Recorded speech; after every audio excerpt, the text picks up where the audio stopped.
Good afternoon, everyone, and welcome to today's session in the Export Skills program. Today, of course, the continuation of our Cybersecurity Readiness module. And today we're going to look at business continuity plans and an incident response plan.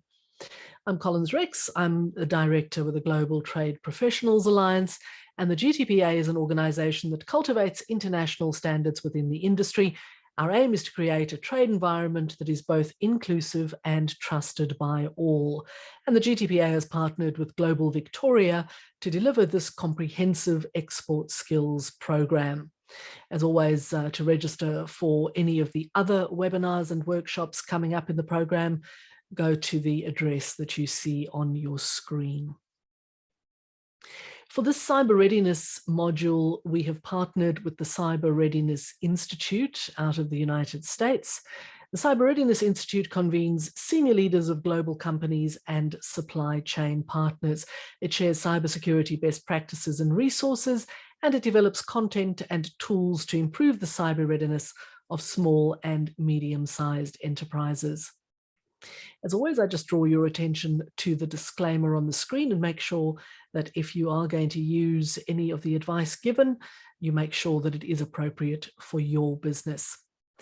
This webinar is being recorded. I'd like to start today by acknowledging the traditional custodians of the land on which we meet, which for me is the land of the Wurundjeri people of the Kulin Nation.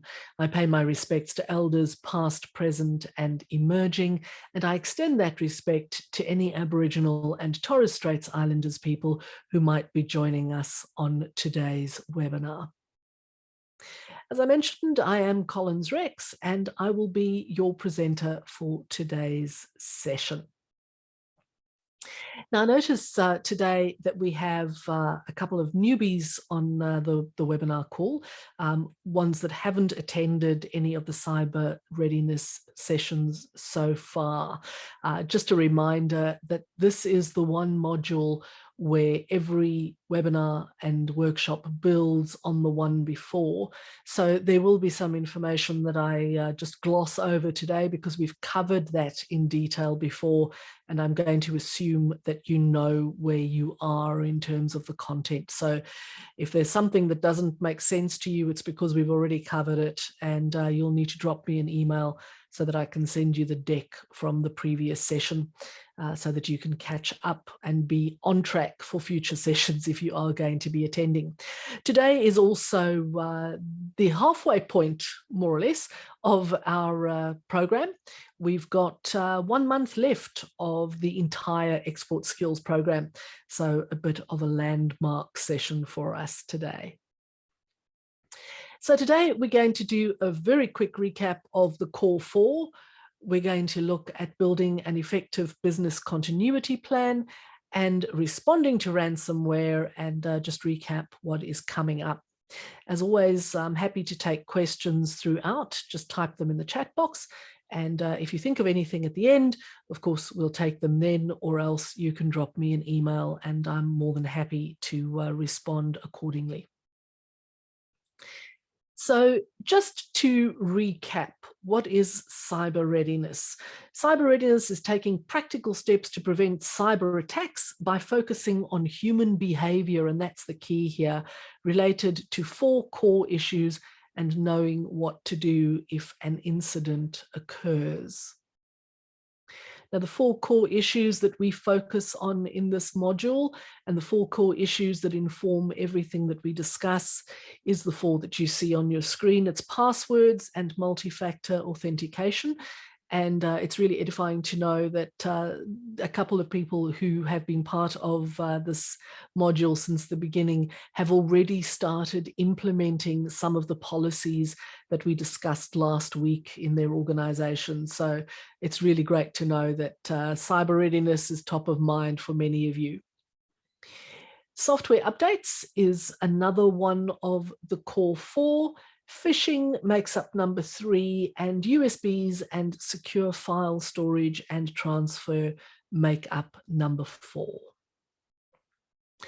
So let's get into what happens if, with the best will in the world, you've done everything you need to get your organization cyber ready, you've concentrated on the 4 core, you've implemented those policies we discussed last week, but you still suffer a breach. Now, there are 2 main areas of issue, 2 main areas where you as an organization can suffer loss. And we have discussed in the past which of these 2 main areas is the key for your organization. But just to recap, we're looking at data loss on the one hand, and data loss includes the loss of confidential business information, customer information, trade secrets, confidential employee information, personal health information, and personally identifiable information.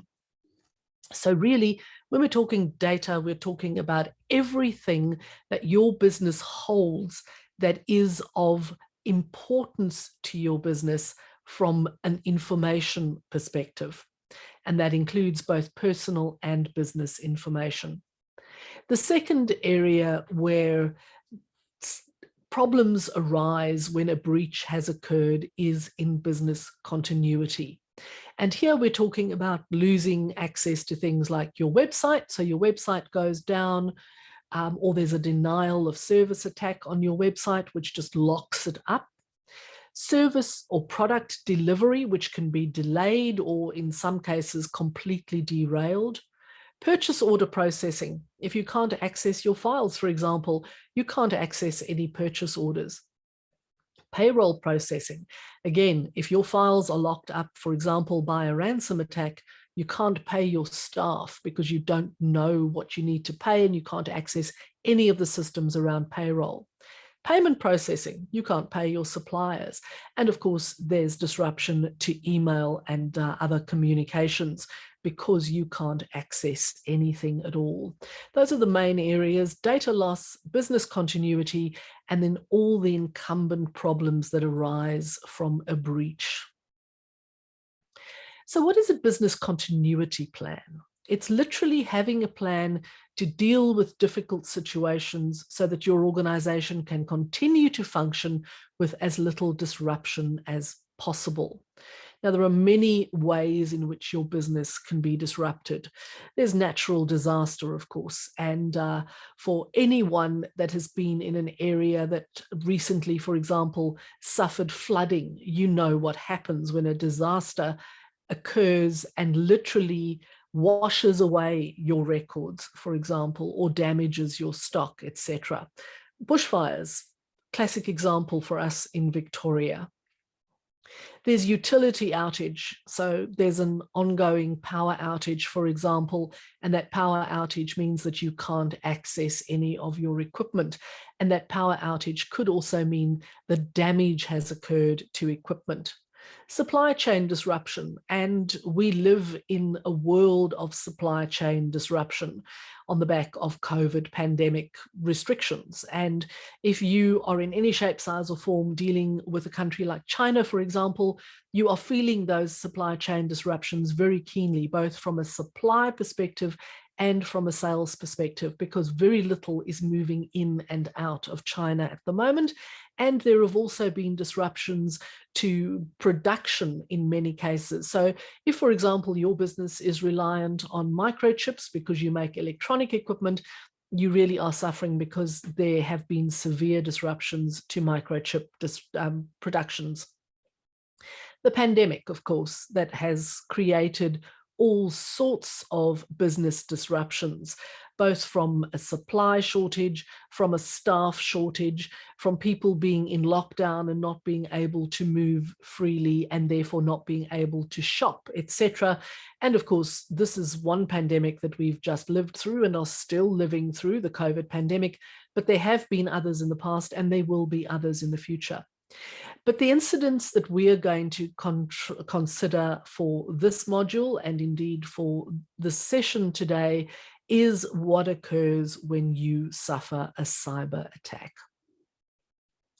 Now, you do need to assume that you will have a cybersecurity incident at some point, irrespective of how well prepared you are. you will be attacked. Whether it's a personal attack or whether it's a business attack, it's just a matter of time before it occurs. And I know that some of our regular attendees in this module in the very recent past, a week or so ago, have actually suffered attacks. Knowing what to do during an incident is absolutely essential to minimizing the damage.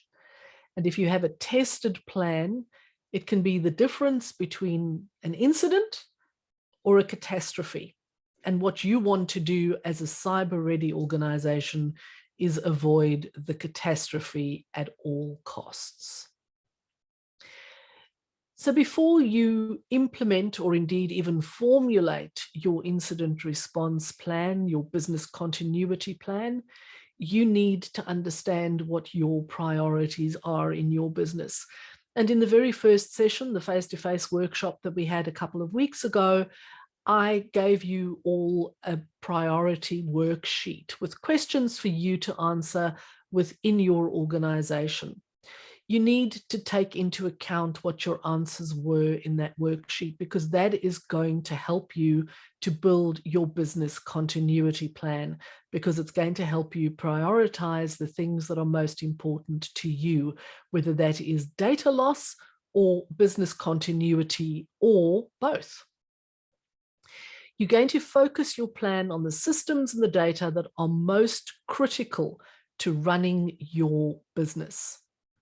So let's just look in general terms at what is a business continuity plan.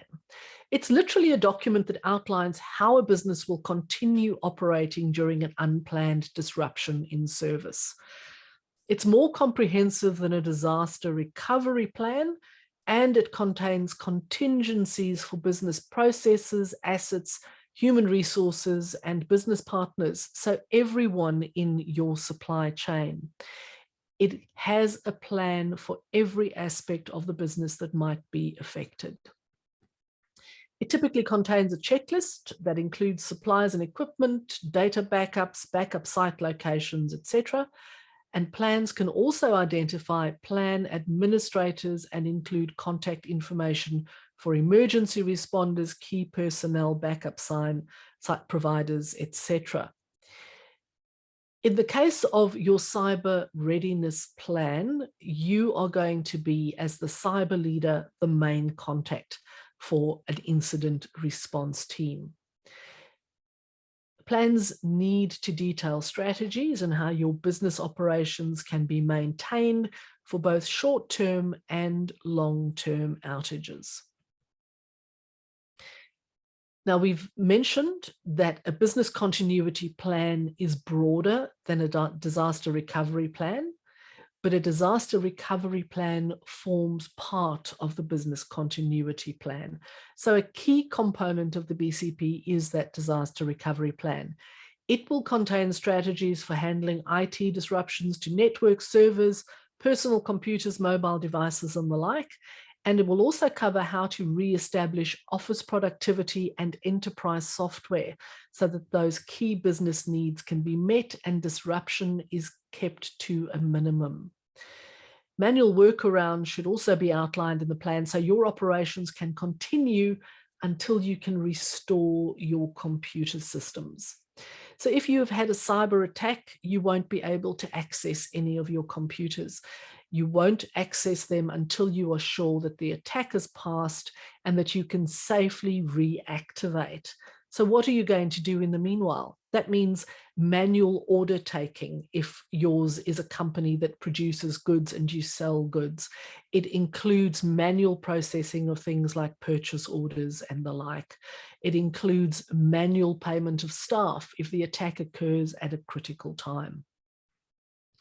There are three primary aspects to any business continuity plan for key applications and processes. The first is high availability. You need to provide for the capability and processes so that your business has access to applications regardless of local failures. So these failures can be in the business processes, in the physical facilities, or in the IT hardware or software. So let's say, for example, you have on-site servers and your business suffers a lightning strike and your servers are knocked out. That is a physical facility which impacts your IT system. Continuous operations. You need to safeguard the ability to keep things running during a disruption, as well as planned outages. So if you have scheduled backups that might affect a number of different systems across the business, you need to understand how you're going to ensure that continuity occurs. So you might, for example, be upgrading your website. You need to ensure that while you're upgrading the website is not entirely down, particularly if yours is an e-commerce business, because if the website isn't available, neither is your shop front. And then finally, there is disaster recovery. So how do you recover a data center at a different site, for example, if a disaster, including a cyber attack, destroys the primary site or renders it inoperable in some other way? Now, there's a very specific approach that the Cyber Readiness Institute takes, and this is the Cyber Ready approach to a business continuity plan. First of all, you need to have a roadmap for what to do when you respond to an incident. You need a detailed action plan, which is reviewed and practiced in advance. So it's not enough just to have a plan that's written down and stuck in a filing cabinet somewhere. The entire team needs to understand what this plan is, where it is, and they need to know how to action it, which means that you as the cyber leader need to have assigned roles to every person in your team so that every person knows what they need to do when an attack occurs and they're not running around trying to figure this out. It also means that you need to simulate attacks, and we talked about this last week. You need to simulate attacks and you need to train your staff as to how they respond in those simulated attacks. So there are three main elements to an incident response. And we are going to look at all of these in detail. The first element is preparation. You need to prepare for a possible future incident. The second is response. What do you do during the actual incident? How do you respond to it? And finally, how do you recover? So preparation, response, and recovery, and those core issues will ensure that you survive the attack with minimal disruption to your business.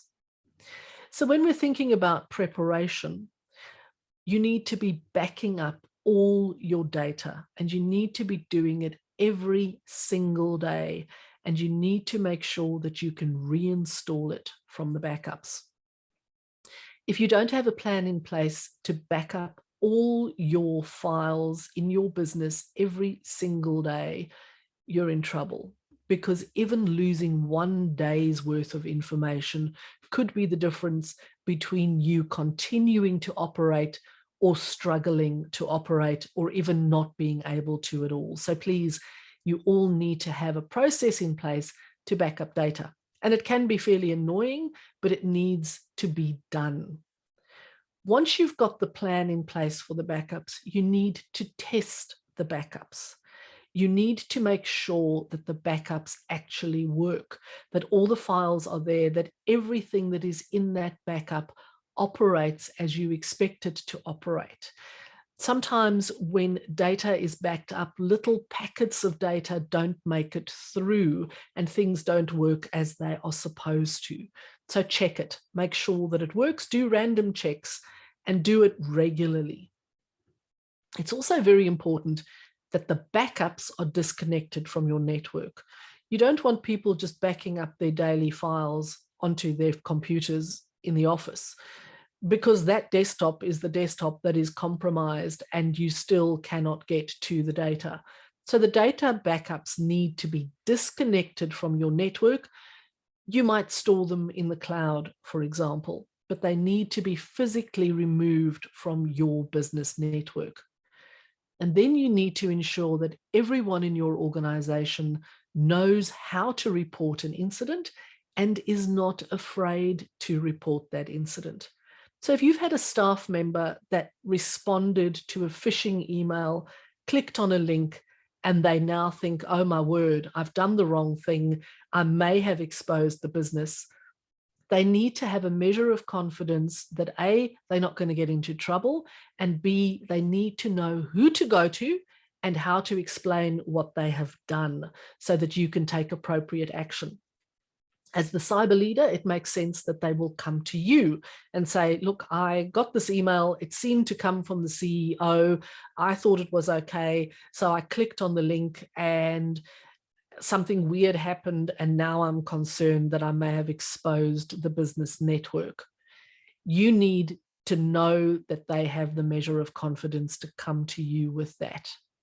So it's both externally and internally that people need to know where to go to. In the case of you as the cyber leader, you also need to know who to inform further up the chain or outside of your organization. So you might have to alert your customers. And if there is any chance that your customers' data has been breached, you need to tell them. You have a legal obligation to do that.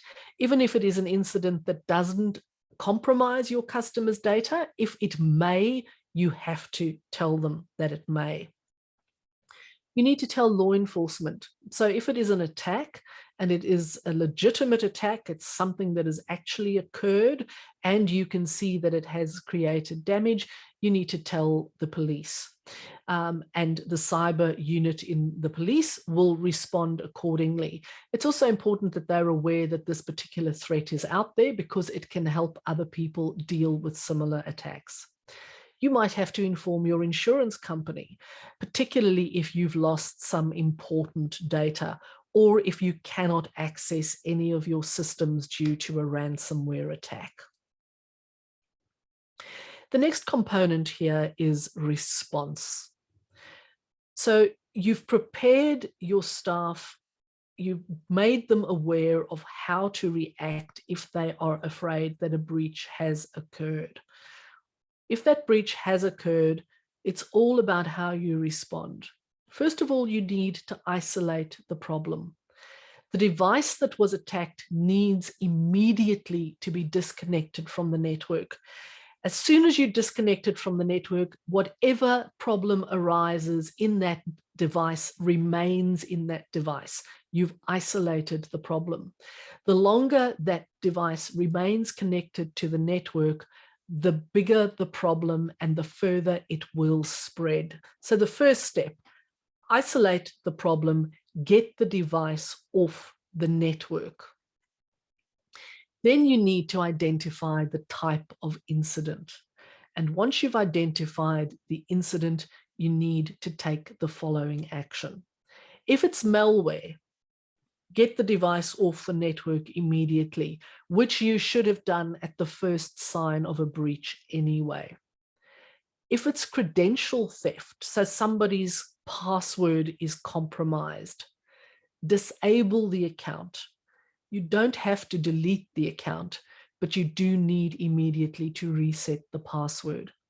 So if a staff member comes to you and they say, look, I know I shouldn't have had my password on a Post-it note stuck to my screen, but I did, and there was a maintenance person who came in to look after the plants in the office, and they spent an inordinate amount of time hanging around my desk, and it did appear to me that they might have been taking note of my password. Immediately disable that account, but don't delete it. Change the password and ensure that it doesn't go any further. If there's a data breach, you need to call your IT emergency contact. And in this case, the cyber leader will be the first port of call, but the cyber leader is not necessarily your IT specialist. The cyber leader will go to the IT specialist and say, this has occurred. We have had a data breach. The IT department will do what they need to do to isolate any issues and to make sure that they stop further bleeding of data. If it's a ransomware attack, you need to get the device that was attacked off the network immediately. And if you get it off really quickly, there is a chance that you have stopped the attack at that device. If it's a denial of service attack, again, you need to contact your IT manager, but you also need to contact your internet service provider. So if your website suddenly starts running incredibly slowly and you can't process any orders, there's a very good chance that it is a denial of service attack. Get onto the internet service provider, tell them we think we're suffering a denial of service attack, and they will take the appropriate steps to investigate it and to stop it. And obviously also tell your IT department. So you as the cyber leader will take that step to notify everybody else. The third phase is recovery. So you need to determine the scope of the incident. So when did the incident occur? Who was impacted by the incident? What is the technical nature of the incident and how did it occur? And who knows about the incident? Is it just internal to your team, or has the knowledge of this incident grown beyond your business? Do you also need to go into public relations mode and deal with the potential fallout to your reputation, etc.? Determine if you can properly control any of the breaches internally, or if you need to bring in someone from outside. And of course, also keep checking to see if the problem returns. Very often we think that something was isolated to a specific device.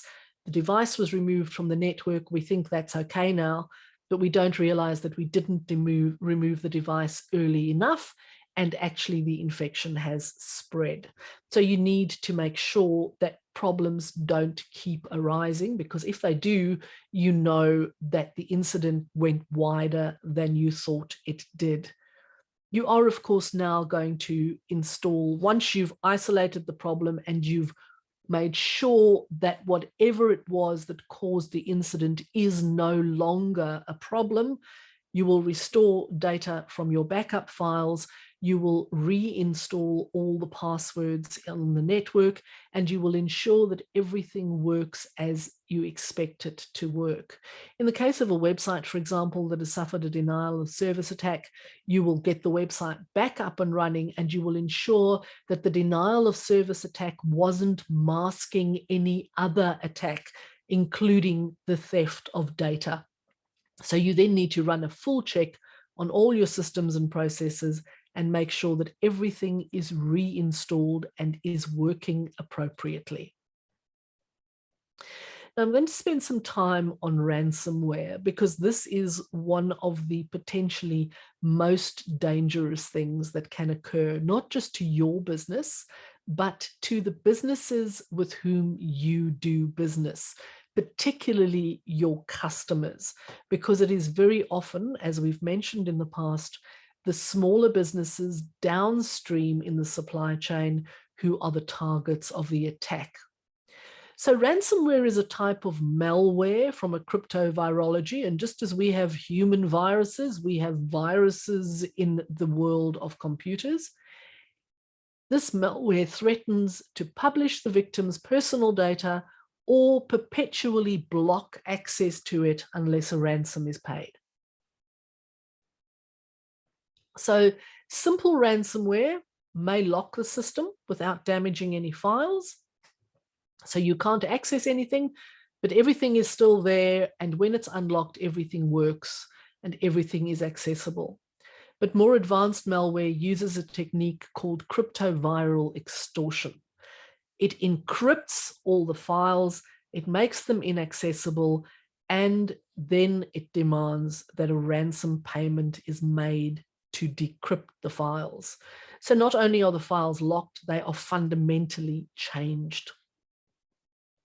Ransomware attacks are typically carried out using a Trojan, which is disguised as a legitimate file that the user is tracked into downloading or opening when it arrives in the form of a phishing email.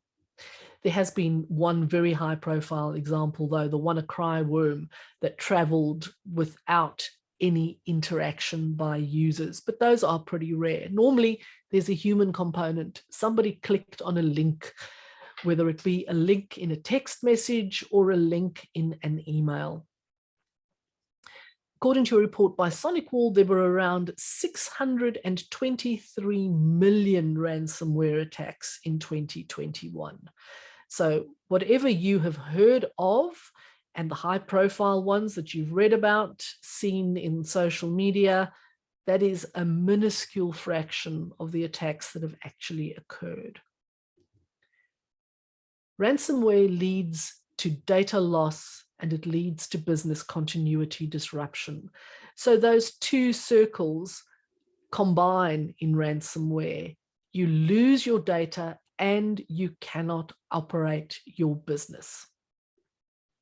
And generally, ransomware works in one of two ways to disrupt supply chains. The one is a software supply chain disruption, where your software, the software that runs your business and all your systems and processes, is compromised and cannot run. And the other is a product supply chain disruption that occurs. And here, the most recent large attack is that included Toyota.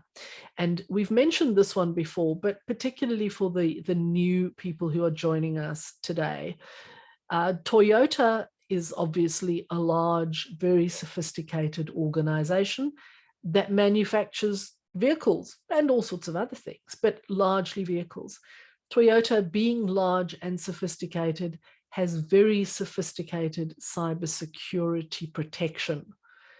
So the ransomware attackers didn't go after Toyota directly. It was too hard. They went through a back door in a small supplier to Toyota. They held that supplier to ransom, and as a result, they managed to get to Toyota. The disruptions were phenomenal and the loss of revenue was even greater. So approximately 37% of global organizations said they were the victim of some form of ransom attack last year. And this is a very real and present danger. Hackers are targeting SMEs to access global organizations. So how do you respond to a ransomware attack? First of all, you prepare, then you respond, and then you recover. So the preparation phase: do your backups, test your backups, keep the backups off the network. Patch any software that you use and make sure that your software is regularly updated and any security patches are installed. Do phishing training with your staff. So send out some dummy emails that look like phishing attacks and see if your staff responds. If they respond, you need immediately to get them in and talk to them about what they have done wrong. Show them what a phishing software email looks like. What does it look like? What sort of wording does it use? And again, we've talked at length about phishing. Apply your phishing policy and have a plan. You are going to respond by removing all the infected devices from the network. If you've tested your backups, proceed to recover. If you haven't tested your backups, you need to determine the criticality of your data. You need to try real-time backup if you haven't already backed it up, and you need to check your insurance policy. Check if your insurance policy will cover you against a ransomware attack. If it doesn't, it's probably wise to have that conversation with your superiors and let them know that maybe they should check with the insurance company about adding a clause for ransomware. Contact immediately the police, and then you have to make a decision about whether you pay or don't pay. It is a business decision, and we all know that we don't negotiate with terrorists, but when it comes to a ransomware attack, there are times when actually you don't have a choice. If yours is a critical industry, you are in the medical industry, for example, you are in the finance industry where other people's livelihoods could be at stake, you probably are going to pay the ransom. What you need to understand is that even after you've paid the ransom, you probably will not get full access restored to all your files. There's always something that remains behind, particularly if it is a very sophisticated ransomware attack. There are also no guarantees that after you've paid the ransom, you will get any access restored to your business. And that is the reason why it is so vitally important that everything that can be backed up is backed up so you can restore without having to regain anything.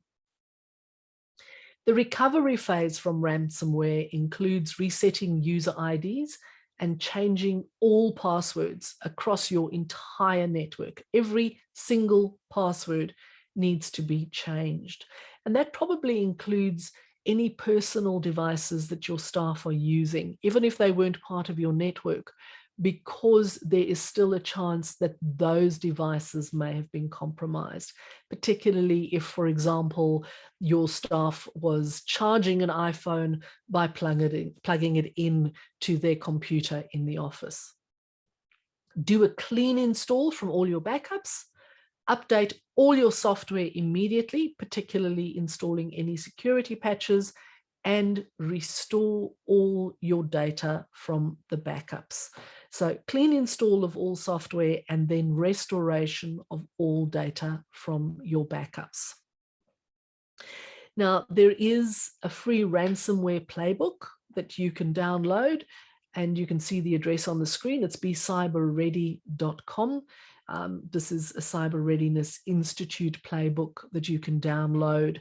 And the diagram that you see on your screen, the ransomware decision guide, I also have a soft copy of that, which I will send to all of you along with today's deck. But do have a look at that playbook as well. And that brings us to the end of today's session.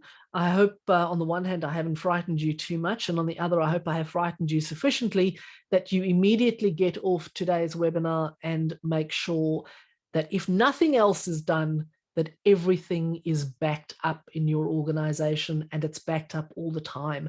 And that includes your website.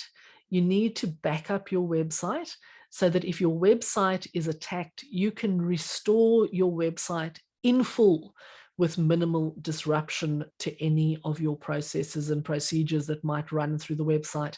And that is particularly applicable if you are, of course, an e-commerce business. So we have another 3 webinars coming up in our cybersecurity module. We're going to look at some case studies and latest threats to give you some real life examples, if you like, and also looking at some of the latest threats that are out there, what they look like, what to look out for, etc. Then we're going to look at change management techniques. So how do you get your team along on this ride? And then finally, we'll be looking at how you go about becoming a cyber lead in your organization. And that does bring us to the end of today's session. If you have any questions, please feel free to type them in the chat box. And as always, if you can't think of any questions now, you are more than welcome to drop me an email with any questions that you might have, and we'll take those offline. Doesn't look as if we have any questions. So while you're still thinking about that, as always, the URL to register for any other sessions remaining in this program, not just the cyber sessions, but all the sessions across the board. And only one of the modules has completed. That's the standards and certification module, which completed this week. All the others are still running, and they are running hot. So feel free to register for anything that you haven't yet registered for. For any of the newbies who've registered for today's session, by registering for today's session, you will automatically also be registered for all the others in the cyber module, because as I said, it runs as a unit. My email address, again, just bringing that to your attention. If you do want a copy of today's deck, please feel free to send me that, and I'll also send you that ransomware diagram that will help you to get all of that sorted out too. Doesn't look as if we have any questions. So thanks everyone for your attention. And as always, it's really great to have you along on these. And it is such a vitally important part of your business to be cyber ready, because if you're not, it can cost you so much. So thank you for coming along. Have a wonderful weekend and a good afternoon. I hope you again managed to get some good work done for the remainder of today, and I look forward to seeing you online at our next session. Have a good one, everyone, and goodbye.